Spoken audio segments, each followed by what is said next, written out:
think mainly the research that I've seen suggests that the austerity measures in the UK had a negative impact on women in particular,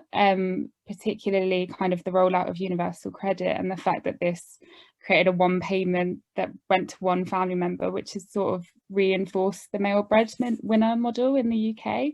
And I'd say also, in a sense, has made women more likely to be victims of domestic violence and economic abuse. Well, I'd say that benefit sanctions and kind of the welfare reforms that have been done so far, like the introduction of the benefit cap and the housing benefit cap, have mainly affected women, and I think predominantly single mothers have kind of been like most affected and mostly pushed into poverty as a result of austerity measures that have been made. So yeah, I'd say that it's probably had more of an impact on women than men. So in the UK at the moment, our human rights framework isn't a particularly great accountability mechanisms for socioeconomic rights violations.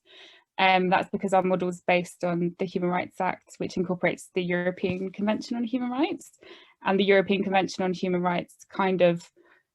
favours civil and political rights over social and economic rights, and because of that it's been harder for women, or anyone really, to kind of hold the governments to account for retrogressions in social and economic rights since the financial crisis, I would say. On top of that, you've got the Equality Act, but the Equality Act only has a provision that says that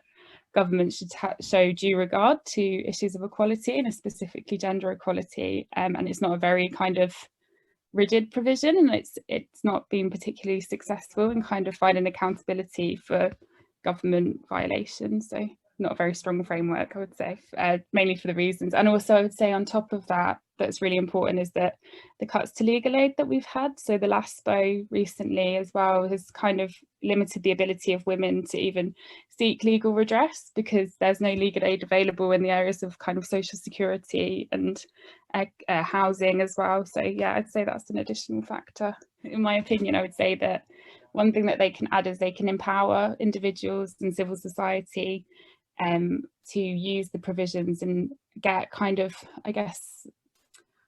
legal tools, I guess, that they can use and then enforce domestically to try and hold governments to account. So I'd say the fact that you can go to CEDAW and use the evidence that we have from the UK and get kind of an authority from the UN or from an international system and take that back domestically is a very useful tool in terms of empowering women where there are a lack of accountability mechanisms on the domestic level. I'd say that the incorporation of an international human rights law domestically at the moment, because we're a dualist system, even though we've ratified all of the conventions like CEDAW and ICESCA, we're lacking the kind of accountability mechanisms or the enforcement there. So you have the civil society organisations that go up to CEDAW, like Back to 60, and they get these amazing pronouncements from the committees that are kind of condemning what the UK government has done, but then when they bring it back domestically there's a lack of enforcement, and I think in some sense almost like hostility, I would say, to the UN mechanisms. And I think that was quite clear in terms of the Philip Alston visit, when Amber Rudd sent in a complaint about Philip Alston's kind of recommendations that he had. And I think the lack of government engagement with the recommendations that are coming out at the UN level needs to be rectified, and the only way that that could be done is through incorporation domestically. So the UK government could improve by just ensuring that, you know, if they incorporated CEDAW into the UK convention and if they took women's rights into account when they were making policy, I think having a substantial equality impact assessment is probably the biggest thing that I think could come out of having incorporation of CEDAW, in the sense that women's social and economic well-being would be taken into consideration, and then whether policy discriminated against women might be at the forefront of decision making, I think. So I think incorporation of CEDAW into the domestic framework would be hugely beneficial in terms of ensuring that there wasn't discrimination and there was substantive equality between men and women when in policy making, or that at least substantive equality was in the mind of the policymakers when they're the implementation of CEDAW would be, if it was implemented domestically, it would improve the situation of women massively.